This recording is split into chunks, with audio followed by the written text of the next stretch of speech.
ರಾಮ, ನಿಧಿ ಇಲ್ಲೇ ಇದ್ದಾಳಲ್ಲ, ಹೇಗೆ ಹೋಗೋದು? ದೇವ್ರೆ, ನೀನೇ ದಾರಿ ತೋರಿಸ್ಬೇಕು. ಮ್ಯಾಮ್, ಡಾಕ್ಟರ್ ಕರೀತಿದ್ದಾರೆ. ಹಾಂ, ಬಂದೆ. ನಾನು ಬರೋವರೆಗೂ ಇವ್ರನ್ನ ನೋಡ್ಕೊಳ್ಳಿ.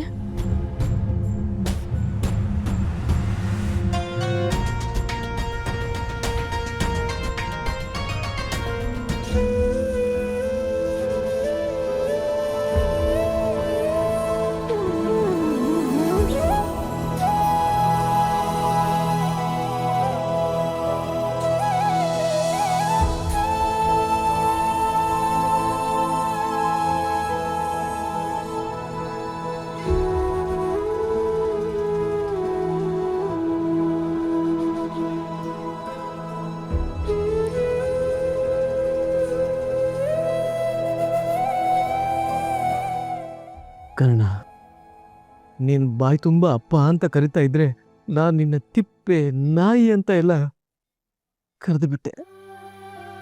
ಸ್ವಂತ ಮಗನ್ನ ಕೊಲ್ಲೋ ಪಾಪಿ ಆಗ್ಬಿಟ್ಟೆ ಕಣೋ.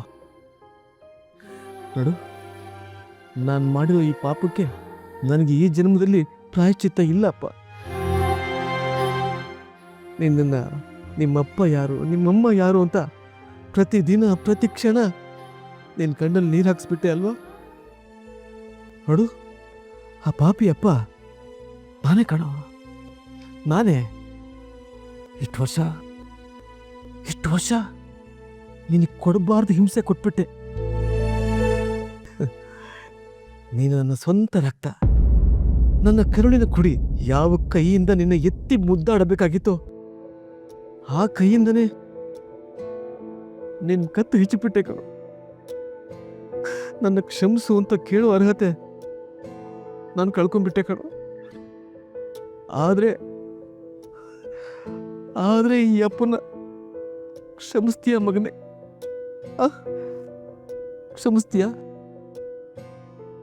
ಒಂದೇ ಒಂದು ಸಾಲಿ ನಿನ್ನ ಮಗನೇ ಅಂತ ಅಪ್ಕೊಳ್ಳೋ ಆಸೆ ಆಗ್ತಾ ಇದೆಯಪ್ಪ, ಆಸೆ ಆಗ್ತಾ ಇದೆ. ನಾನು ನಿನ್ನ ಜೊತೆ ಮಾತಾಡಬೇಕು ಅಂತ ಬಂದಾಗ ನೀನು ನನ್ನ ಜೊತೆ ಮಾತಾಡೋ ಸ್ಥಿತಿನಲ್ಲೇ ಇಲ್ಲ. ಎಂತ ಹಣೆ ಬರೋಣದು, ಎಂತ ಹಣೆ ಬರೋಣ. ಕರ್ಣ, ನನ್ನ ಮಗ ಕರ್ಣ.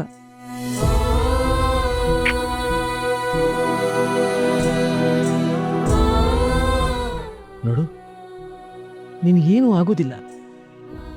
ನಿನಗೇನಾದರೂ ಆಗೋದಿಕ್ಕೆ ಈ ನಿನ್ನ ಅಪ್ಪ ಬಿಡೋದಿಲ್ಲ ಕಣೋ. ಅಪ್ಪ ಭಗವಂತ, ಬೇಕಾದ್ರೆ ನನ್ನ ಜೀವ ತಗೋ, ಆದರೆ ನನ್ನ ಮಗ ಕಣ್ಣನ ಜೀವನ ಉಳಿಸು. ಅವನಿಗೇನೂ ಆಗ್ಬಾರ್ದು.